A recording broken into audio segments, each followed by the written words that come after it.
Good morning guys. Today ay magluluto ako ng lechon paksiw.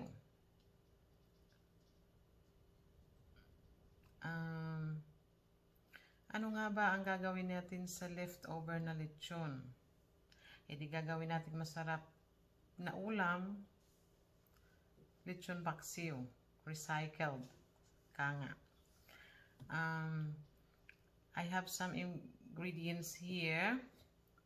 Papakita ko yung mga ingredients. Ito yun. Ayan. Chinap ko na siya. Actually, ano to? Pork head. So, in-oven ko siya. At saka, yan, konting kain lang ng balat. And then, chinap ko siya para gawing lechon paksiw. Ayan yung lechon natin. Soy sauce. Ito ang ating vinegar. Bay leaves at saka black pepper.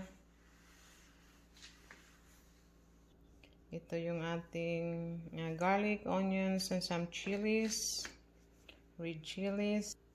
And then brown sugar. Yan lang po ang aking ingredients.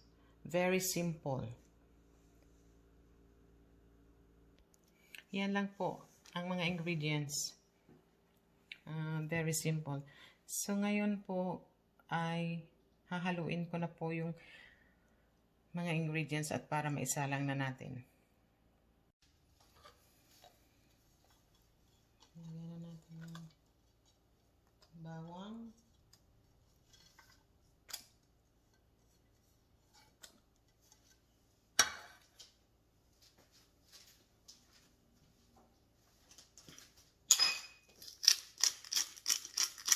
Nilagay ko na po yung paminta.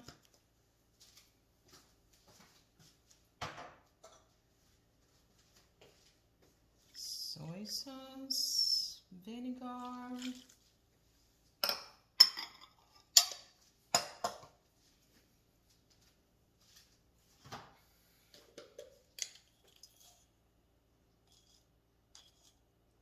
chicken powder,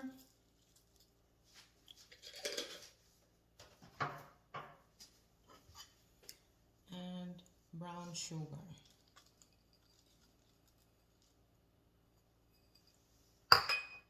And then to mix it para hindi na gumamit ng additional na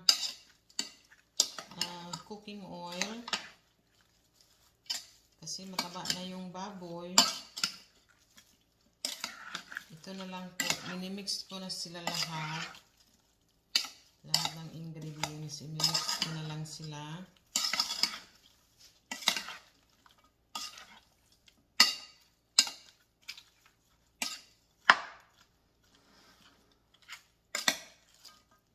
Tapos lagyan ng water, tubig.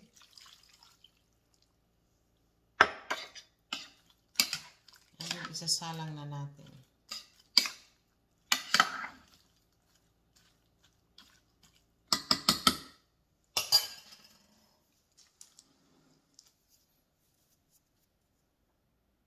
So, na-mix ko na po siya, yung mga ingredients.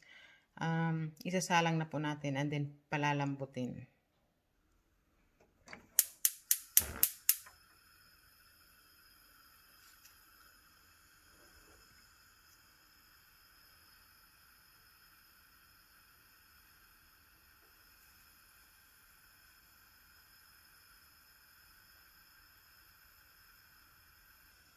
Then tatakpan po natin. Ayan. And then wait natin until lumambot yung lechon.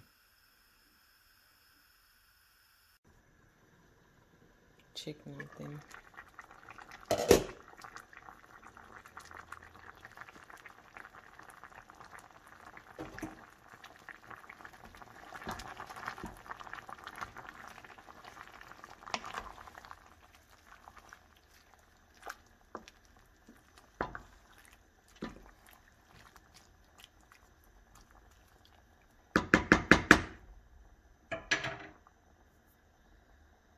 shake ulit natin.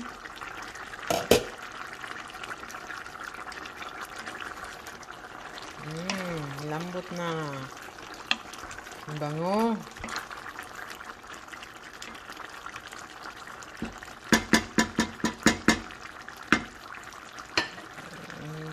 Lagay ko na yung sili para mag-amoy.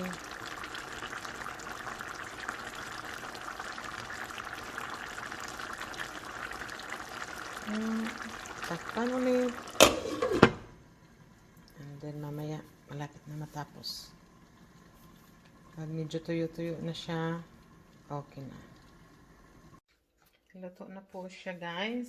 So, kakain na ako ngayon. Yan. Yum.